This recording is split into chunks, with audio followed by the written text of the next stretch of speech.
नबी पाक सल्लल्लाहु अलैहि वसल्लम मस्जिद में बैठे थे। नबी पाक सल्लल्लाहु अलैहि वसल्लम के पास अदी आए तो अदी कहते हैं नबी पाक मस्जिद में बैठे थे जमीन पे। ऐसा कोई महबूब कहीं होगा ना कहीं है, बैठा है चटाई पे मगर अर्श नशी है। महबूब जमीन पे बैठे थे और फरमाते जनाब बिलाल अबशी साथ बैठे थे, सुहैब रूमी बैठे थे। अब जरा गौर फरमाइए, अदी कहते मैंने हुजूर के गिर्द ना देखा गरीब लोगों को बैठे। अब बादशाह का बेटा था, उसने जमाना देखा हुआ था। वो कहते मैं अभी भी नहीं माना, मैं अभी भी नहीं माना। मेरे दिल में ये ख्याल आया कि मस्जिद तो कच्ची हो सकता है मकान बड़ा पक्का हो, मस्जिद तो कच्ची है, माहौल पता नहीं घर के अंदर कितनी आसाइशें हो। महबूब अलैहिस्सलाम किसी को घर नहीं ले जाया करते थे, मस्जिद में मेहमानों से मुलाकात होती थी और मस्जिद के अंदर ही नबी पाक अलैहिस्सलाम मेहमानों को बांट देते थे। सहाबा किराम अलैहिम रिदवान उन्हें ले जाया करते थे। तो नबी पाक सल्लल्लाहु ताला अलैहि वसल्लम किसी को घर नहीं ले जाते थे, घर में इतनी गुंजाइश नहीं थी बज़ाहिर। अदी कहते हैं जब मेरे दिल में ख्याल आया ना कि घर बड़ा आलीशान होगा तो महबूब उठे, फरमाने लगे आपसे यहां मुलाकात नहीं करनी, मेरा दिल करता आपको घर ले जाऊं। बेखबर हो जो गुलामों से वो आका क्या है, तो मैं चलो तुम्हें घर ले चलते। अदी कहते मैं हुजूर के साथ गली में निकला।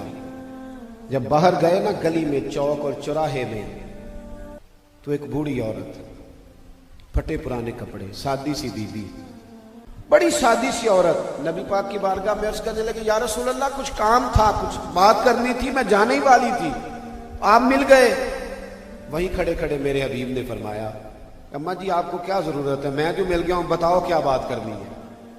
तो अदी कहते दीवार का थोड़ा सा साया था, महबूब ने बूढ़ी अम्मा को साये में खड़ा कर लिया, खुद हुजूर धूप में खड़े हो गए। बूढ़ी अम्मा को साये में खड़ा किया तो महबूब खड़े हो गए। ढेरों बातें उस अम्मा ने की, हुजूर ने उसको तसल्ली बख्श जवाबात दिए।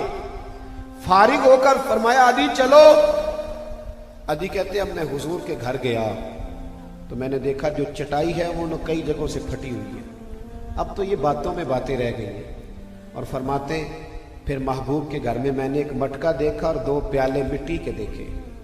हुजूर खुद गए दूसरे उजरे में और वहां से कुछ खजूरें और सिरका लाए। फरमाते मैंने हुजूर का लिहाफ देखा तो बड़ा पुराना, बड़ा पुराना। अदी कहते मैंने महबूब के वो सारे जलवे देखे तो अब मेरे अंदर से आवाजें आने लगी, अदी ये बादशाह नहीं, ये अल्लाह के सच्चे रसूल है, ये बादशाह नहीं, ये अल्लाह के सच्चे, ये सच्चे। या अय्युहन्नासु कद जाकुम बुरहानुम मिर रब्बिकुम। अल्लाह फरमाते हैं लोगों मैंने तुम्हें नबी नहीं दिया, मैंने तो अपने रब होने की दलील तुम्हें अता फरमाई है, मैंने तो दलील दी है, इनको देखोगे तो मुझ तक पहुंच जाओगे। वाइदा साला का इबादी अन्नी फइन्नी करीब, इन तक आओगे तो मुझ तक पहुंच जाओगे। अदी कहते हैं हुजूर अलैहिस्सलाम ने खाना खिलाया, मैं फारिग हुआ तो महबूब फरमाने लगे तुम जाना चाहो तो जाओ, अब तुम जाना चाहो तो कहते मैं उठ के थोड़ा करीब बैठ गया। मैंने कहा हुजूर अब नहीं जाना, मैंने तो सारा ही आजमा लिया है, मुझे कलमा पढ़ाए, मैं गुलाम बनना चाहता हूं।